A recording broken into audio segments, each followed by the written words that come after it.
Seja bem-vindo ao canal Instant Audiobooks. Agora você poderá usufruir do conto O Caso do Detetive Agonizante, de Arthur Conan Doyle. Mas antes da gente começar, não esqueça, se esse tipo de conteúdo for relevante para você, deixe o seu like neste vídeo e inscreva-se no canal se ainda não for inscrito. Agora, se você já se inscreveu, eu peço licença só um instante. Gostaria de te convidar a apoiar este projeto. Você pode se tornar um membro ou enviar qualquer quantia através da chave Pix, que está aparecendo para você aí no vídeo. Dito isso, aproveite o conto completo.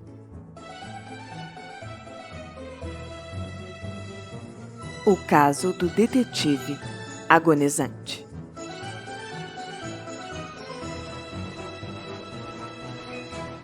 A senhora Hudson, a senhoria de Sherlock Holmes, era uma mulher paciente. O seu apartamento do primeiro andar não era só invadido a toda hora por um montão de gente esquisita e muitas vezes até indesejáveis, como também o seu notável inquilino tinha uma vida excêntrica e irregular, o que deve ter posto à prova a paciência dela. O incrível desmazelo dele, a sua mania de tocar música nas horas mais impróprias, suas constantes práticas de tiro ao alvo dentro do quarto, os experimentos científicos estranhos e fedorentos que ele fazia, a atmosfera de violência e de perigo que o cercava constantemente. Tudo isso provavelmente fazia dele o pior inquilino de Londres. Por outro lado, o aluguel que ele pagava era nabadesco. Eu não tenho dúvida de que a casa poderia ter sido comprada com o que Holmes pagou de aluguel pelos aposentos durante os anos em que eu morei com ele. A senhoria o respeitava demais e nunca ousou se intrometer na vida dele, por mais estranhas que pudessem ser suas atitudes. E ela também gostava muito dele porque ele demonstrava excepcional gentileza no trato com as mulheres. Mas não, Sherlock Holmes não admirava as mulheres, e sim desconfiava delas. Só que ele sempre foi um adversário cavalheiresco. E sabendo como era sincera a preocupação dela por ele, eu ouvi atentamente a história que ela me contou, quando ela veio me ver na minha casa no segundo ano do meu casamento, e me contou a triste situação a que meu amigo estava reduzido. "Ele está morrendo, Dr. Watson", ela disse. "Faz 3 dias que está se afundando e eu temo que não viva um dia a mais. Ele não me deixa chamar um médico. Hoje de manhã, quando eu vi os ossos quase furando a pele do seu rosto, os olhos grandes e brilhantes me fitando, eu não aguentei mais. E eu falei, com sua permissão ou sem ela, eu vou chamar um médico agora mesmo." "Então que seja o Watson", ele me respondeu. "Olha, eu não perderia um minuto, ou o senhor poderá encontrá-lo morto." Eu fiquei horrorizado porque eu não sabia da doença dele. Eu não preciso dizer que eu corri para pegar o meu paletó e o meu chapéu. E enquanto estávamos indo para Baker Street, eu pedi a ela que me desse mais detalhes. "Pois olha, eu posso lhe contar pouca coisa, senhor. Ele andou trabalhando num caso em Rotherhithe, numa ruazinha que fica perto do rio, e voltou com essa doença. Ele se deitou na quarta-feira de tarde e não levantou mais. Durante esses 3 últimos dias, ele não bebeu e nem comeu." "Meu Deus do céu, e por que é que a senhora não chamou um médico?" "Ele não quer. O senhor bem sabe como ele é autoritário. E eu não ousei desobedecê-lo. Só que ele não vai ficar muito tempo neste mundo, como o senhor mesmo vai ver quando puser os olhos nele." Era de fato um espetáculo deplorável. Na luz baça de um dia nevoado de novembro, o quarto do doente era um lugar triste. Mas o que me gelou o coração foi ver aquele rosto lívido e desencarnado me olhando da cama. Seus olhos tinham aquele brilho de febre e tinha um vermelho doentio em ambas as faces, e ainda crostas escuras nos lábios.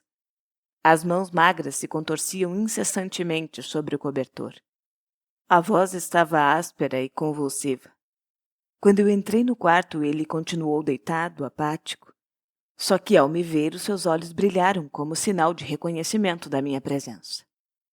Bem, não é, Watson? Parece que o negócio vai mal por aqui, disse ele numa voz débil, mas com um pouco do seu velho jeito despreocupado.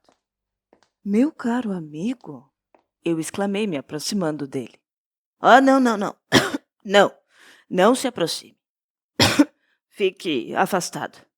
Ele disse num tom autoritário que eu só ouvia nos momentos de crise. Se você se aproximar de mim, Watson, eu vou ser obrigado a lhe pedir que saia desta casa. Mas e por quê? Porque eu quero assim. E isso não lhe basta? A senhora Hudson tinha razão, ele estava mais autoritário do que nunca. Mas era lamentável ver o seu esgotamento. Certo, mas eu só queria ajudar. Eu expliquei. Exatamente. Só que a melhor ajuda vai ser fazer o que eu estou dizendo. Certamente, Holmes. Ele abrandou a sua atitude austera. E não ficou zangado? Ele perguntou ofegante. Pobre sujeito. Como que eu poderia ficar zangado vendo ele naquela situação angustiante na minha frente? É para o seu próprio bem, Watson. Ele disse numa voz rouca. Para o meu bem? É que eu sei o que está acontecendo comigo. É uma doença dos coolies de Sumatra. Uma doença que os holandeses conhecem mais do que nós, embora tenham lhe dado pouca importância até hoje. Só uma coisa é certa. É infalivelmente mortal e tremendamente contagiosa. Holmes falava agora com uma energia febril, com as mãos magras se contorcendo e se agitando na tentativa de me manter afastado. E é contagiosa pelo contato, Watson. Sim, pelo contato. Fique longe e tudo vai ficar bem. Mas por Deus, Holmes, você acha que o que me disse significa alguma coisa para mim por um instante sequer? Eu não me afetaria se tratasse de um estranho. Agora imagine se vai me impedir de cumprir o meu dever para com um velho amigo. Então eu me aproximei de novo, mas ele me repeliu com um olhar furioso. Se você ficar parado ali, eu falo. Do contrário, pode ir embora. Eu tenho um respeito tão grande pelas qualidades excepcionais de Holmes que eu sempre me sujeitei às suas vontades, mesmo quando não conseguia entendê-las. Mas agora todos os meus instintos profissionais estavam alertas. Ele podia ser o meu mestre em qualquer outro lugar, mas aqui eu estava no quarto de um doente. Tudo bem, Holmes, você está perturbado. E um homem doente não passa de uma criança, portanto é assim que eu vou tratá-lo. Quer você goste ou não, eu vou examinar os seus sintomas e medicá-lo. Bom, se eu for obrigado a ter um médico, querendo ou não, ele disse, me olhando com rancor. Então, pelo menos me deixe ter um em quem eu possa confiar. Ah, então não confie em mim. Na sua amizade, sem dúvida, Watson. Só que fatos são fatos, e afinal de contas, você é apenas um clínico geral com experiência limitada e dotes medíocres. É doloroso ter que dizer isso para você, mas você não me deixa escolha. Eu fiquei profundamente magoado. Esta observação é indigna de você, Holmes. Ela só me mostra claramente o seu estado de nervos. Mas já que não confia em mim, eu não vou impor os meus préstimos. Pelo menos me deixe trazer o Sr. Jasper Meek ou Penrose Fisher ou qualquer um dos melhores médicos de Londres. Você precisa de um médico e isso é definitivo. Então, se acha que eu vou ficar aqui e ver você morrer sem que eu o ajude ou traga algum outro médico para te socorrer, então você realmente não me conhece. Eu sei que você quer o meu bem, Watson, disse ele numa voz mista de soluço e gemido. Quer que eu lhe mostre a sua ignorância? O que é que você sabe, por exemplo, sobre a febre de Tapanuli? Ou o que é que você sabe sobre a peste negra de Formosa? Eu nunca ouvi falar em nenhuma delas. Tem muitas doenças desconhecidas e muitas complicações patológicas estranhas no Oriente, Watson. Ele fazia uma pausa depois de cada frase para juntar as forças que lhe restavam. E eu aprendi muito durante algumas pesquisas que eu fiz recentemente. Pesquisas de caráter médico-legal. E foi durante uma delas que eu contraí esta doença. Então, não há nada que você possa fazer. Pode ser que não. Mas acontece que eu conheço o Dr. Enstrie, a maior autoridade viva em doenças tropicais. E ele está na cidade neste momento. E não adianta fazer objeções, Holmes. Estou indo agora mesmo buscá-lo. E eu me virei decidido a sair. Só que eu nunca experimentei tamanho choque. Em um instante, com um pulo de tigre, aquele homem agonizante me interceptou. Escutei o estalido seco da chave trancando a porta. Em seguida, cambaleando, ele voltou para a cama, exausto e ofegante, depois do tremendo dispêndio de energia. Não vai tirar a chave de minha força, Watson. Eu o prendi aqui, amigo. Você está aqui e aqui você vai ficar até quando eu disser. Mas eu vou satisfazer a sua vontade. E ele dizia isso em rápidos arrancos, se esforçando tremendamente para respirar entre uma palavra e outra. Você quer apenas o meu bem, e é claro que eu sei disso. E você vai fazer isso por mim. Só me dê tempo para recuperar as minhas forças. Agora não. Agora não. São 4 horas agora. Às 6, você poderá ir. Mas isso tudo é uma loucura, Holmes. Apenas 2 horas, Watson. E eu lhe prometo que poderá sair às 6. Então, pode esperar. Eu não tenho outra alternativa. Não tem mesmo, Watson. Não, obrigado. Eu não preciso da sua ajuda para arrumar as cobertas. Só mantenha a distância, por favor. E agora, Watson, tem uma outra condição que eu vou impor. Você vai procurar ajuda, mas não a do médico que mencionou. Será daquele que eu indicar. Está bem, então. Essas são as 3 primeiras palavras sensatas que você disse desde que entrou neste quarto, Watson. Ali, na estante, você vai encontrar alguns livros. Eu estou exausto. Fico imaginando como uma bateria se sente quando joga eletricidade no mau condutor. Às 6 horas, Watson, continuaremos nossa conversa. Mas a conversa estava destinada a ser retomada muito antes da hora combinada. E em circunstâncias que me provocaram um tremendo susto, igual ao que eu levei quando ele trancou a porta. Eu tinha ficado de pé durante algum tempo, olhando para aquela figura silenciosa na cama. O rosto estava quase todo coberto e ele parecia estar dormindo. Incapaz de me concentrar nas leituras, eu fiquei andando lentamente pelo quarto, olhando os retratos de criminosos famosos que adornavam as paredes. Finalmente, nessa minha perambulação, eu me aproximei do consolo da lareira. Vários cachimbos, bolsas de fumo, seringas, canivetes, cartuchos de revólver e outros objetos estavam espalhados ali em cima. No meio de tudo isso tinha uma caixinha branca e preta de marfim com a tampa móvel. Era um objeto bonito e eu estendi a mão para pegar e examinar mais de perto quando ele me deu um grito horrível. Um berro que deve ter sido ouvido na rua inteira. Quando eu me virei, eu vi um rosto convulso e uns olhos desvairados. Fiquei paralisado com aquela caixinha na mão. Largue isso daí agora, Watson. Agora! Quando eu recoloquei o objeto no lugar, ele afundou de novo a cabeça no travesseiro e deu um suspiro de alívio. Eu detesto que mexam nas minhas coisas, Watson, e você sabe disso. Então pare de me atormentar. Você, um médico, é capaz de mandar uma pessoa para o hospício. Então sente-se, homem, e me deixe descansar. Aquele incidente deixou em mim uma impressão extremamente desagradável. A excitação violenta e injustificada, seguida pela brutalidade das palavras normalmente gentis, tudo isso demonstrou a sua profunda desorganização mental. Sabe, de todas as desgraças, a ruína de um cérebro privilegiado é a mais deplorável.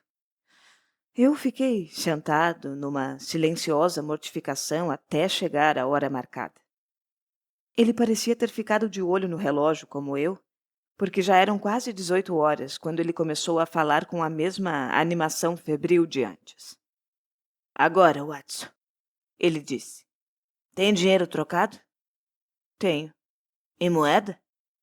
Sim, bastante. Quantas meias coroas você tem? 5. Ah, não, é muito pouco. É muito pouco. Ai, que azar, Watson. Mas você pode colocá-las no bolsinho do relógio. E ponha o resto do seu dinheiro no bolso da calça. Obrigado. Isso vai ajudá-lo a manter seu equilíbrio. Estava delirando.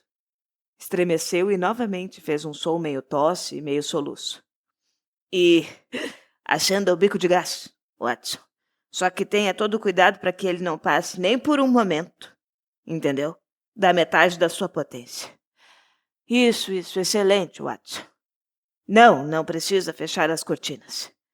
E agora, por favor, coloque algumas cartas e jornais nessa mesa aqui perto. Isso, obrigado, Watson. Agora um pouco do material ali do consolo da lareira. Excelente, Watson. E ali tem uma pinça para os tabletes de açúcar. Pegue com ela aquela caixinha de marfim e coloque aqui, entre os jornais. Está ótimo, está ótimo. Agora pode ir e trazer o Sr. Culverton Smith, que mora na Lower Burke Street, número 13. Olha, para dizer a verdade, a minha vontade de ir buscar um médico tinha diminuído porque o pobre Holmes estava delirando e me pareceu perigoso deixá-lo sozinho. Entretanto, agora ele estava tão ansioso para consultar aquela pessoa, como ele esteve obstinado em não aceitar antes. Mas eu nunca ouvi falar neste nome, eu disse. Possivelmente não, meu bom Watson. Talvez você fique surpreso ao saber que o homem que mais entende dessa doença no mundo não é um médico, mas um agricultor. O Sr. Culverton Smith é um conhecido fazendeiro residente em Sumatra que agora está visitando Londres. Um surto desta moléstia na sua plantação, e distante de qualquer assistência médica, o obrigou a estudá-la profundamente, com resultados impressionantes. É uma pessoa muito metódica e eu não queria que você fosse buscá-lo antes das 6 horas, porque eu sei que não o encontraria em casa. E se você puder convencê-lo a vir aqui, com sua excepcional experiência da doença, assunto que se tornou seu passatempo predileto, eu tenho certeza de que ele vai poder me ajudar. Transcrevo as palavras de Holmes sem quebrar a sequência e sem mostrar como eram interrompidas pela falta de ar, e as suas mãos crispadas que indicavam a dor que estava sofrendo. A aparência dele tinha piorado nas poucas horas em que eu estive ali com ele no quarto. As manchas vermelhas no rosto estavam maiores, os olhos mais brilhantes nas cavidades ainda mais escuras, e um suor frio surgiu na sua testa. Mas ainda ele mantinha aquele tom imperioso ao falar. Até o último suspiro, ele seria sempre o mestre. E conte a ele exatamente como me deixou. Transmita a ele a impressão que você tem de mim, um homem agonizante, em delírios, que... Olha, para falar a verdade, eu não consigo entender por que o leito do mar não é uma massa sólida feita de ostras, já que elas parecem proliferar tanto. Ai, meu Deus, eu estou delirando de novo. É estranho como o cérebro controla o cérebro. Mas o que é que eu estava dizendo, Watson? Estava dando as instruções para minha conversa com o Sr. Culverton Smith. Ah, sim. Sim, eu me lembro agora. A minha vida depende disso. Então insista com ele, Watson. Nós não estamos em boas relações. O seu sobrinho... Eu desconfiei de algo irregular e fiz com que ele visse isso. O rapaz teve uma morte horrível. Então ele está magoado comigo. Você não vai convencê-lo, Watson. Implore, suplique e traga-o aqui de qualquer maneira. Só ele pode me salvar. Só ele. Sim, eu o trarei num carro mesmo que eu tenha que arrastá-lo. Nem pense em fazer uma coisa dessas. Você tem que convencê-lo a vir. E volte sozinho antes dele. Não sei, dê uma desculpa qualquer. Mas não venha com ele. Não se esqueça, Watson. E não me decepcione. Você nunca falhou antes. Não há dúvida de que existem inimigos naturais que limitam o aumento das criaturas. E você e eu, Watson, fizemos a nossa parte. O mundo deve, então, ser invadido por ostras? Não, é claro que não, porque isso é horrível. Você vai transmitir tudo o que está na sua mente. Eu deixei ele ali e saí com a imagem de um intelecto magnífico tagarelando como uma criança retardada. E levei a chave, com medo que ele se trancasse no quarto. A senhora Hudson, trêmula e chorosa, estava me aguardando no corredor. Quando eu passei por ela, eu ainda ouvia a voz aguda e penetrante de Holmes numa cantoria delirante. Na rua, enquanto eu chamava um carro, um homem se aproximou de mim em meio à neblina. E como é que está o Sr. Holmes? Ele perguntou. Era um velho conhecido, o inspetor Morton, da Scotland Yard. Ele está muito doente, respondi. Ele me fitou de um modo estranho. Se não fosse perverso demais, eu teria dito que eu vi em seu rosto, à luz do lampião, uma espécie de alegria. Eu ouvi falar, ele comentou. O cabriolé se aproximou e eu fui embora. Lower Burke Street era uma fila de belas casas, situada num trecho entre Notting Hill e Kensington. A casa diante da qual o cocheiro parou tinha um aspecto de sóbria respeitabilidade. Com grades de ferro de estilo antigo, uma porta maciça de folha dupla e ornatos de bronze reluzente. Tudo combinava com o solene mordomo que apareceu, enquadrado numa claridade rósea de uma lâmpada atrás dele. Sim, o Sr. Culverton Smith está. É Dr. Watson? Muito bem, senhor. Eu vou lhe levar o seu cartão. O meu nome e meu título humildes pareceram não impressionar o Sr. Culverton Smith. Pela porta entreaberta eu ouvi uma voz alta, petulante e penetrante. E quem é ele? O que quer? Ora, Staples, quantas vezes eu tenho que lhe dizer que eu não quero ser incomodado nas minhas horas de estudo? Seguiu-se uma série de desculpas do mordomo. Pois bem, eu não vou recebê-lo, Staples. Eu não posso interromper o meu trabalho desta forma. Eu não estou em casa, diga isso a ele. E diga para voltar amanhã de manhã, se ele realmente precisar falar comigo. Novamente ouvi o murmúrio respeitoso. Bom, está bem, diga-lhe isso. Ele pode vir amanhã de manhã. Ou não vir também. O meu trabalho não pode ser interrompido. Eu pensei em Holmes se contorcendo doente naquela cama e talvez contando os minutos até que eu pudesse lhe levar ajuda. Não era hora para cerimônias. A vida dele dependia da minha presteza. Então, antes que o mordomo, constrangido, me desse o recado, eu o empurrei e entrei na sala. Com um grito estridente de raiva, o homem se levantou da espreguiçadeira ao lado da lareira. Vi um rosto amarelo e grande, grosseiro e gorduroso, com uma papada acentuada, e os olhos ameaçadores sob aquelas sobrancelhas espessas e grisalhas fixos em mim. A cabeça era pontuda e calva e tinha um pequeno barrete de veludo inclinado sobre um dos lados do crânio rosado. A cabeça dele era grande, mas quando eu olhei para ele e vi espantado que o corpo do homem era pequeno e frágil, curvado nos ombros e nas costas, como alguém que tivesse sofrido de raquitismo na infância. Mas o que é que significa isso? Perguntou numa voz alta e estridente.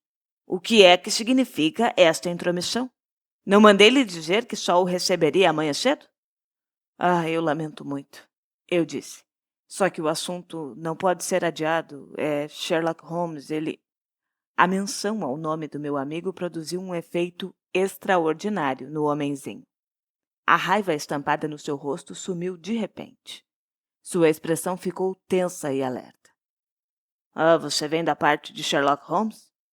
Sim, eu acabei de deixá-lo. E Holmes como está? Terrivelmente doente. E eu vim por causa disso.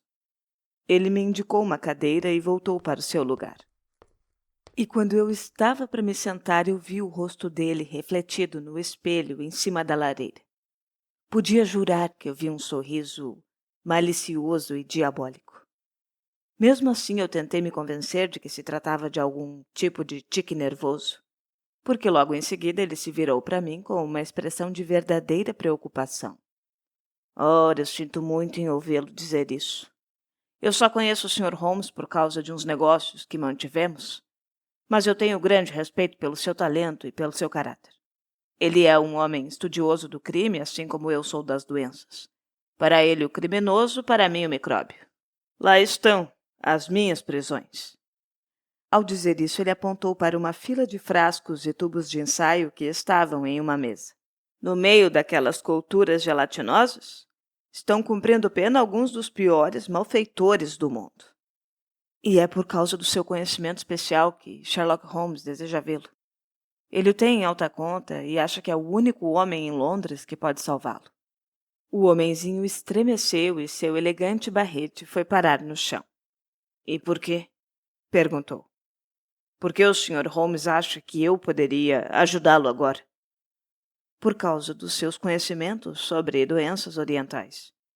Mas e por que ele acha que a doença que ele contraiu é oriental? Ele trabalhou recentemente entre marinheiros chineses nas docas, num caso qualquer. O Sr. Culverton sorriu com satisfação e pegou o seu barrete do chão. Ah, então é isso, hein? Acho que o caso pode não parecer tão grave quanto o senhor supõe. Há quanto tempo ele está doente? Faz uns 3 dias. E tem tido delírios? De vez em quando. Ora, ora. Isso me parece grave. E seria desumano não atender ao seu pedido de socorro. Não gosto de interromper os meus estudos, Dr. Watson. Só que esse caso é de fato excepcional. Então eu irei imediatamente com o senhor. Lembrei-me da recomendação de Holmes. Ah, me desculpe, eu tenho outro compromisso. Muito bem, então eu irei sozinho. Eu tenho seu endereço anotado. Prometo que estarei lá dentro de meia hora, no máximo. Com o coração apreensivo, eu voltei ao quarto de Holmes. Temia que o pior tivesse acontecido na minha ausência. Só que, para o meu grande alívio, ele tinha melhorado bastante desde que eu havia saído. Sua aparência ainda era horrível, mas não estava mais delirando. E falava com uma voz fraca, é verdade, só que com mais lucidez e vivacidade do que o normal. E então, esteve com ele, Watson? Sim, e ele está a caminho. Formidável, formidável, Watson. Você é o melhor dos mensageiros. É, e ele queria vir comigo. Ah, não, mas de maneira nenhuma. Isso não poderia ser. E ele lhe perguntou o que eu tenho? Bom, eu falei dos chineses no East End. Ótimo. Bom, Watson, você fez tudo que um bom amigo poderia fazer. Agora você já pode sair de cena. Não, mas eu tenho que esperar para ouvir o diagnóstico dele, Holmes. Ah, é. Sim, é claro que sim. Mas eu tenho motivos para supor que a opinião dele vai ser muito mais franca e valiosa se ele pensar que estamos sozinhos. Então, deve ter um espaço suficiente para você se esconder atrás da cabeceira da cama, Watson. Holmes, eu receio que não haja alternativa, meu amigo. O lugar não vai despertar suspeitas porque não é próprio para servir de esconderijo. E eu creio que é o único lugar que você vai poder ficar. Ele se sentou de repente com uma expressão rígida no rosto descarnado. Ah, aí vem ele, Watson. Depressa, homem, se você gosta de mim. E não se mexa, aconteça o que acontecer, seja lá o que for. Escutou? Não diga uma palavra, não faça um movimento. Apenas fique atento. Logo em seguida, o seu acesso de energia sumiu e a sua fala autoritária e dominadora se transformou no murmúrio vago e baixo de uma pessoa delirante. Do esconderijo, onde eu me instalei rapidamente, ouvi passos subindo a escada e a porta do quarto sendo aberta e depois fechada. E então, para minha surpresa, houve um longo silêncio, quebrado apenas pela respiração pesada e ofegante de Holmes. Eu podia imaginar o visitante de pé ao lado da cama, olhando para o meu amigo sofredor. Finalmente, o estranho silêncio foi rompido. Holmes! Holmes! Chamou o visitante no tom insistente de alguém que acorda um dorminhoco. Consegue me ouvir, Holmes? Ouvi em seguida um farfalhar de panos, como se ele estivesse sacudindo o doente vigorosamente pelos ombros. É o Sr. Smith? Murmurou Holmes. Duvidava que viesse. O outro riu. Eu já sabia, ele respondeu. E mesmo assim como vê, aqui estou. Retribuição, retribuição. Foi muita bondade, muito nobre da sua parte. Eu respeito os seus conhecimentos especiais. O visitante riu sarcástico. É verdade? Felizmente você é o único homem em Londres que o aprecia. E já sabe o que há com você? É a mesma doença, murmurou Holmes. Ah, então você reconhece os sintomas? É, demais, demais. Bom, eu não deveria ficar surpreso, Holmes. Eu não deveria ficar surpreso se fosse a mesma doença, não é? E pior para você se for ela. O pobre Victor morreu no quarto dia e era um jovem forte e saudável. É, como você disse, na verdade, foi surpreendente que ele tivesse contraído uma remota doença asiática em pleno coração de Londres. Doença sobre a qual eu fiz um estudo especial. Estranha coincidência isso, Holmes. E você foi muito esperto em tê-la notado, mas foi falta de caridade sugerir que entre os dois fatos existia uma relação de causa e efeito. Mas eu sabia que você a havia provocado. Ah, sabia, não é? Bom, mas não podia provar de qualquer jeito. Mas e o que é que você acha de ficar me difamando e depois vir rastejando aos meus pés, na hora em que está com problemas? Que tipo de jogo é esse, hã? Ouvi a respiração difícil e entrecortada do doente. Água, por favor, eu preciso de água. Ele arquejou. Você está no fim, meu caro. Mas eu não quero que morra sem antes escutar algumas coisas que eu tenho para lhe dizer. É por isso que eu vou lhe dar água. Ah, aí está. Não, não beba de uma vez, está bem? Está entendendo o que eu digo? Faça o que puder por mim, Sherlock Holmes murmurou. Águas passadas não movem moinhos. Eu vou tirar da cabeça o que eu sei. Eu juro que eu vou apenas me cure, por favor. E eu esquecerei o que eu sei. Esquecer do quê? Sobre a morte de Victor Savage. Você acabou de admitir que o matou e eu vou esquecer isso. Faça como quiser. Pode esquecer ou não. Eu não o vejo no banco de testemunhas. Eu vejo você dentro de um caixão, meu caro Holmes. Isso eu lhe garanto. Pouco me importa que você saiba como o meu sobrinho morreu. Não estamos falando sobre ele, estamos falando sobre você. Sim, sim. O sujeito que me procurou, eu esqueci o nome dele. Ele me disse que você contraiu uma doença trabalhando no East End, no meio dos marinheiros. Eu só posso achar que foi isso. E você se orgulha da sua inteligência, não é? Acha que é esperto, hã? Agora você encontrou alguém que é mais esperto que você. Tente se lembrar, Holmes. Não acha que pode ter sido contaminado de outra forma? Eu não consigo pensar. A lembrança sumiu. Pelo amor de Deus, só me ajude. Sim, eu vou ajudá-lo.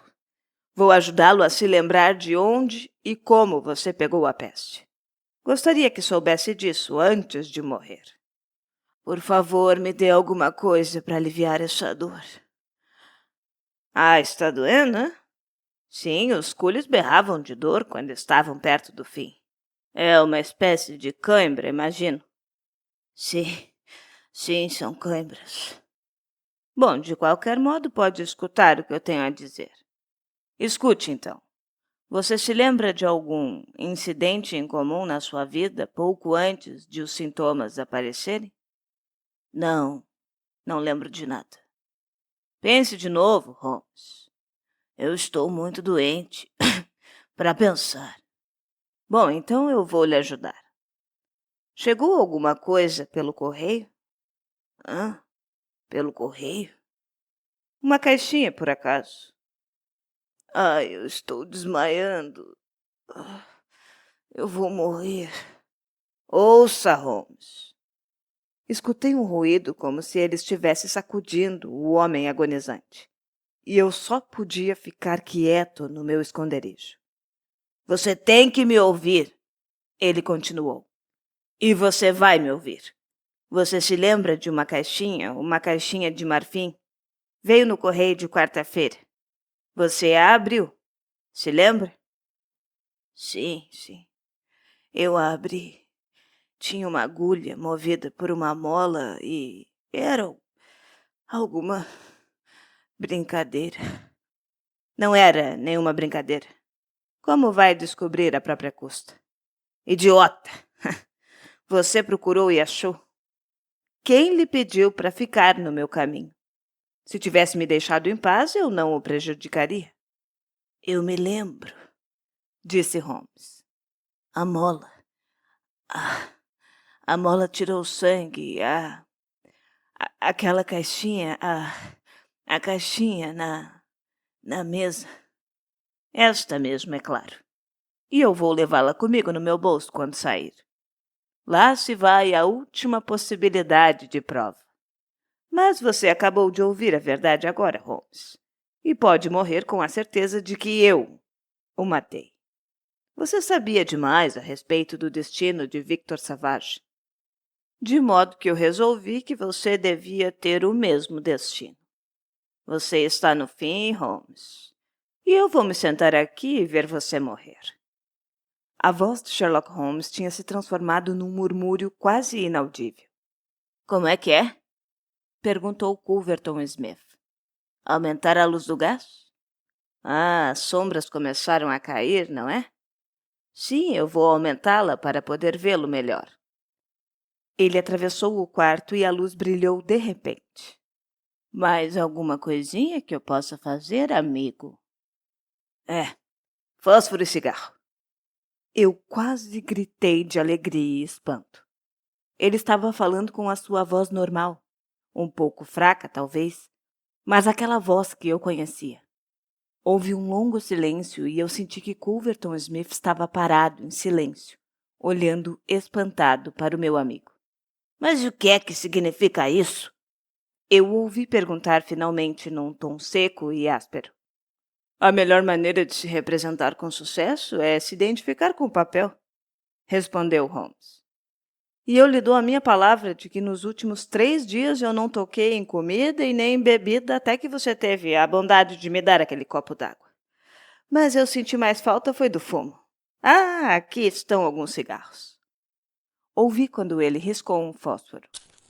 Assim é muito melhor. Ora, será que eu estou escutando os passos de um amigo? De fato, eu ouvi passos do lado de fora. A porta foi aberta e apareceu o inspetor Morton. Está tudo bem e esse aí é o seu homem, disse Sherlock Holmes. O policial fez as advertências habituais e concluiu. Eu o prendo pelo assassinato de Victor Savage. E pode acrescentar aí a tentativa de assassinato de Sherlock Holmes, comentou o meu amigo com um risinho. Para poupar trabalho a um inválido, o Sr. Culverton teve a bondade de fazer o nosso sinal, inspetor, aumentando a luz do gás. A propósito, o seu prisioneiro tem uma caixinha no bolso direito do paletó, que seria melhor retirar. E se eu fosse você, eu teria muito cuidado ao mexer nela. Coloque-a aqui. Vai ser muito importante no julgamento. Houve uma corrida repentina, um barulho de luta, e em seguida um tintilar de metais e um grito de dor. Pare, vai apenas se machucar, homem, disse o inspetor. Fique quieto, está bem? Escutei o ruído de algemas se fechando. Mas uma bela armadilha, gritou o prisioneiro num tom estridente e ríspido. Isso vai levar você para a cadeia, Holmes, e não eu. Ele me pediu para vir aqui curá-lo e eu senti pena e vim. Agora, sem dúvida, vai alegar que eu disse alguma coisa que pode inventar e que vai confirmar suas suspeitas doentias. Pode mentir à vontade, Holmes. A minha palavra sempre vai valer tanto quanto a sua. Minha nossa! Exclamou Holmes. E eu me esqueci totalmente dele. Meu caro Watson, eu lhe devo 1000 desculpas. E pensar que eu me esqueci de você. Não é necessário que eu lhe apresente o Sr. Culverton Smith, porque eu sei que vocês se conheceram há pouco. O carro está lá embaixo? Ah, então eu vou acompanhá-lo, inspetor, depois de me vestir, porque eu posso ser útil na delegacia. Minha nossa. Hum.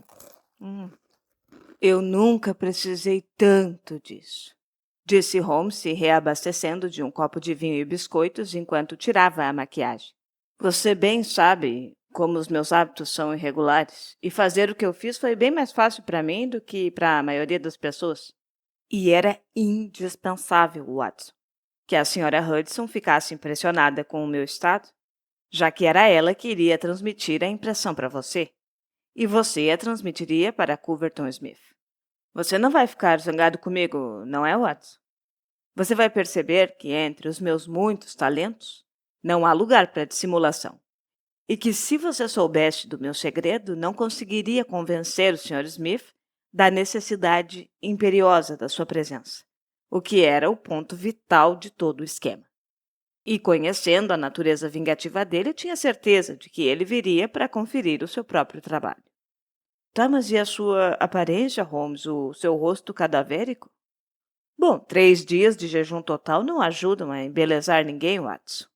Quanto ao resto, não existe nada que uma boa esponja não consiga curar.